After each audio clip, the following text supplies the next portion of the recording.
नमस्ते। एक प्रश्न करते हैं कि लोग कि हमारे जीवन में कठिनाई है, कठिनाई है, कठिनाई है, क्या करें, क्या करें? तो कठिनाइयों से हम कैसे उनसे डील करें?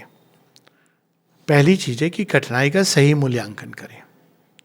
कई बार हमारा माइंड कठिनाई को कई गुना बढ़ाता है। माइंड एक एम्पलीफायर है। कठिनाई इतनी होगी, जिसको कहते हैं राई का पर्वत बनाना। कुछ लोग हैं जो पर्वत को भी हो रहा है, अरे क्या है, ये पहाड़ चढ़ना है, चढ़ जाएंगे। ऐसे लोग होते हैं, आप उनकी कंपनी में रहेंगे तो बड़े कभी कभी परेशान हो सकते हैं।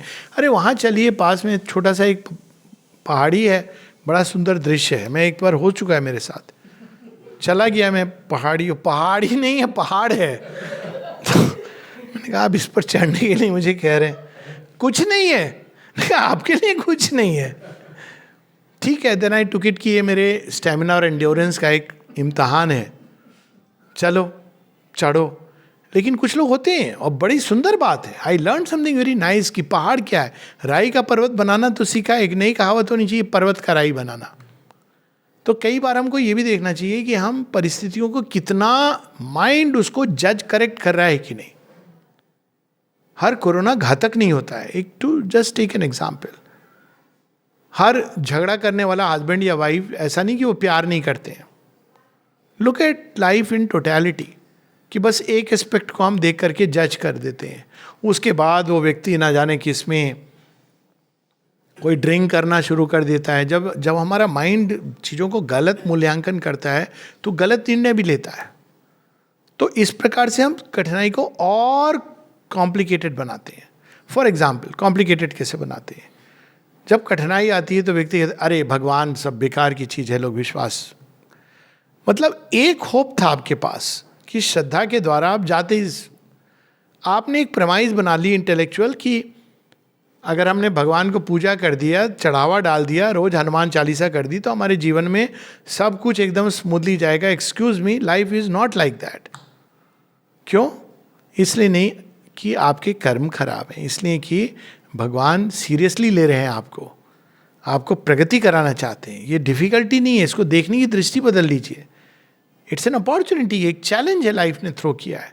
आप इसको कैसे सॉल्व करेंगे? अब क्लासरूम में बच्चे को एग्जाम दिया जाता है, वो उसको ले सकता है ऐसे कि ओ माय गॉड मेरे टीचर सबसे गंदे हैं, हर महीने मुझे एक टेस्ट दे देते हैं।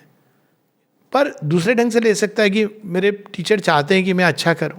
वो आता है ना बायजू का, sorry I am not advocating that, वो कोई भी हो सकता है, बहुत सारे ऐप आते हैं, बहुत सारी हो, पर वो एडवर्टाइजमेंट की टैग लाइन अच्छी है। It's not about the system, I am not much in favour of this kind of teaching. लेकिन जो teaching should be much more living and conscious, तो ये I am any ways not in favour of. लेकिन tag line बड़ी अच्छी है। वो teacher कहता है मैं तुम्हारा दोस्त नहीं हूँ, मैं तुम्हें यहाँ पढ़ाने आया हूँ, तुम सक्सीड करोगे तो ये मेरी विजय होगी। ये जो भाव है, ये बड़ा इंटरेस्टिंग भाव है कि जब वो कोई व्यक्ति सीरियसली लेता है, भगवान जब हमें सीरियसली लेते हैं तो चैलेंजेस देते हैं, वो हमारे लिए अपॉर्चुनिटीज़ हैं, क्योंकि वो चाहते हैं कि हम ग्रो करें। तो उसको देखने की दृष्टि बदलनी चाहिए। और दूसरी चीज, आप डाउट्स भगवान ने ना जाने क्यों दिया और कॉम्प्लिकेट कर रहे हैं। और एक और कॉम्प्लिकेशन होता है, तुम्हारे कर्म हैं। अब ये एक ऐसा कर्मिक लॉ को जब हम इन्वोक कर देते हैं तो हम एक ब्लाइंड सैक में चले जाते हैं। ब्लाइंड सैक क्या है? ये नहीं कि कार्मिक लॉ होती है नहीं होती, उसका यहाँ पे इसकी चर्चा नहीं हो रही है। क्या होती है कार्मिक लॉ, इस पर अन्य जगह पर इसके बारे में विवेचना हो चुकी है, रिफ्लेक्शन हो चुका है। लेकिन जब आप कहते हो कि भाई तुम्हारे कर्म है, तुम्हें भोगने हैं, तो आप क्या करते हो? आप एफर्ट नहीं डालते हो। क्या पता भगवान ये चाहते हो कि आप एफर्ट डालो। सावित्री की पूरी कहानी ये है। यदि कर्म है भी, इंटरेस्टिंग बात कार्मिक लॉ में यह है कि अगर किसी पास्ट कर्म के कारण आपका वर्तमान ऐसा है, तो कार्मिक लॉ ही कहती है कि आपके वर्तमान के कर्म भविष्य को बदल सकते हैं। पुरुषार्थ। तो कार्मिक लॉ का मतलब ये नहीं होता है कि भाई मेरे जीवन में पुराने कर्म है तो मुझे झेलना पड़ेगा। झेलना पड़ेगा ये आपकी उसमें डाली हुई चीज है। आपने कोई चीज अधूरी छोड़ दी थी, कार्मिक लॉ आपका ध्यान दिला रही है कि भैया इसको भी निपटाते चलो, भविष्य में जाना है ना, ये एक बेड़ी बंधी हुई है। तो जब इस तरह से हम देखते हैं तो हम समझते हैं कि कोई चीज़ है जो हमने अधूरी रह गई है, जो हमने पूरी नहीं करी है, वो कार्मिक लॉ के घटनाक्रम परिस्थितियों के रूप में सामने आई है. Take it like that, there is something that I am yet to do, yet to learn and grow. That's karmic law का मतलब यही है कि अब हम सही एफर्ट देंगे ताकि हम भविष्य में जाएं. कुछ लोग सकम कर देते हैं. हम क्या करें, भगवान की मर्जी है. ऐसे भगवान बस मॉन्स्टर है, आपको दुख पीड़ा कष्ट देने के लिए बैठा हुआ है, कदापि नहीं. लेकिन यदि हम इस भाव से जीवन में डिस्पेयर, डिप्रेशन, कुछ लोग तो आत्महनन कर देते हैं, तो आपने क्या किया? वो समस्या आई थी किस लिए? आपको विकास की ओर ले जाने के लिए. क्योंकि समस्या जिस लेवल पर है उस लेवल पर उसका समाधान नहीं है. समाधान के लिए you have to climb one step higher. ये एक जीवन का ऑलमोस्ट अकाट्य नियम है, इंक्लूडिंग इलनेस. आप कहेंगे कैसे, हम तो डॉक्टर के पास जाते हैं ठीक हो जाते हैं. हाँ, पर रोग की संभावना वापस आती है. आप देखिए, एक बार मनुष्य जब फंस जाता है चंगुल में, जाता है, शुरू में एक हल्का ब्लड प्रेशर, फिर डायबिटीज आती है, कोलेस्ट्रॉल आता है, हार्ट की, क्योंकि अब वो आपने जो लाइफस्टाइल चेंज करने के लिए वो आया है, वार्निंग हो नहीं, we are not picking up that cue. तो evolution is the way to get over difficulties, get past the difficulty. और उसमें सबसे बड़ी बात है, माता जी बताती हैं कि don't think about the difficulty. शेरविंद इसको बार बार की, it is a subtle law of nature that difficulties increase if we think about it. ना खुद सोचो, ना अपने पड़ोसियों से तो बिल्कुल चर्चा मत करो. पड़ोसी आपसे अच्छा आपके जीवन में ऐसा हो गया, पीछे कह रहे होंगे देखो अच्छा हुआ हम बच गए. They will add to it. जब वही कहेंगे अरे अरे क्या हो गया आपके लाइफ में, इससे क्या फर्क पड़ेगा, आपको और तकलीफ होगी ना, पीड़ा होगी. ये कोई सिंपैथी नहीं है. शायद ही कोई ऐसा होता है जो कहे अच्छा ये है, ठीक है, I will stand by you. हम एक उपाय ढूंढते हैं इससे बाहर निकलने का. ये होती है एक मित्र का, सही मित्र का काम. वो जंजीर पिक्चर में जो दिखाते हैं कि ठीक है, we are, your challenge is my challenge. ये बड़े रेयर होते हैं मित्र.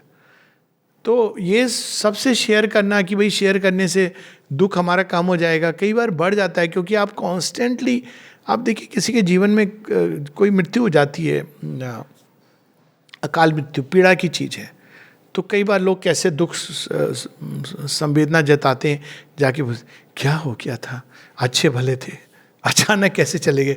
अब एक व्यक्ति को आपने बताया, अब जस्ट इमेजिन कि उस व्यक्ति को 100 लोगों को ही रिपीट करना हो. कभी कभी लगता है better he records it and puts it somewhere कि आप वहाँ सुन लीजिए. यूट्यूब पर है क्या हो गया था. अब क्यों ये पूछ रहे हैं, हो गया ये, अब ये पूछ के क्या मिल रहा है. आप ये बोलिए ठीक है कोई बात नहीं है, life moves on, show him the way to the future. ऊपर से और टिप्पणी होगी, हार्ट अटैक कैसे आ गया, हो तो बहुत यंग थे, सबको पता है नहीं आना चाहिए था, हो गई ये घटना, इट्स ओके. डॉक्टर को नहीं दिखाया था, किसको दिखाया था, अच्छा वो डॉक्टर अच्छा नहीं है. All these kind of things. So ऐसे लोगों से सावधान रहिए, बच के रहिए. ऐसे मित्रों से शत्रु भले, जो आपको मुंह पर कह देंगे कि भाई लाइफस्टाइल उनका जैसा था ये होना था. आपको बुरी लगेगी बात, लेकिन हो सकता है आप अपने जीवन में इंप्लीमेंट करने की चेष्टा करोगे.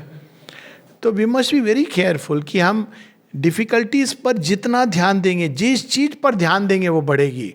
वो चेरोकी लीजेंड है ना कि 2 वुल्फ झगड़ा कर रही हैं. वो बच्चा पूछता है पापा, एक मैंने सपने में देखा, एक सफ़ेद और एक काली वुल्फ झगड़ा कर रही है, कौन जीतेगा? तो पापा कहते हैं कि जिसको तुम भोजन खिलाओगे.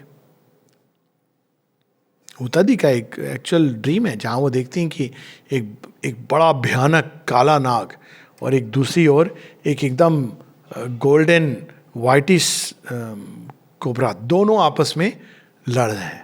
तो उन्होंने माता जी से पूछा, माता जी ने कहा yes they are both sides of your nature.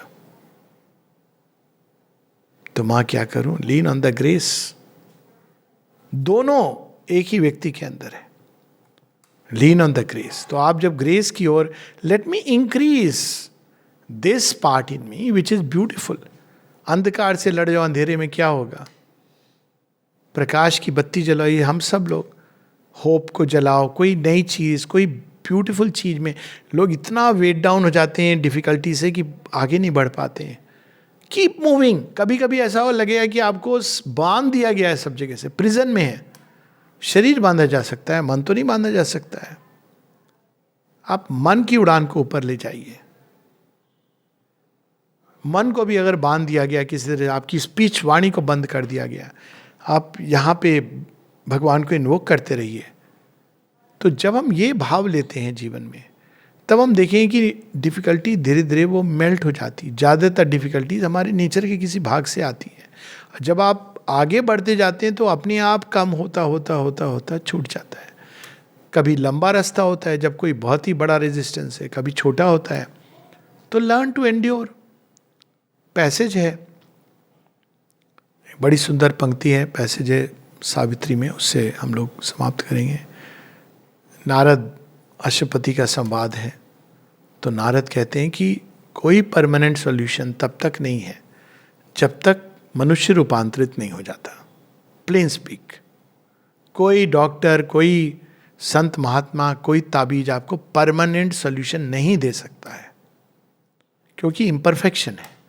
Imperfection का सॉल्यूशन एक ही है, दो है। या तो आप इस क्षेत्र को छोड़ के चले जाओ, डिवाइन परफेक्शन में मर्ज हो जाओ, ओल्ड वे, या आप इसको परफेक्शन में बदलते रहो, which is a long process, but it's a much more better thing.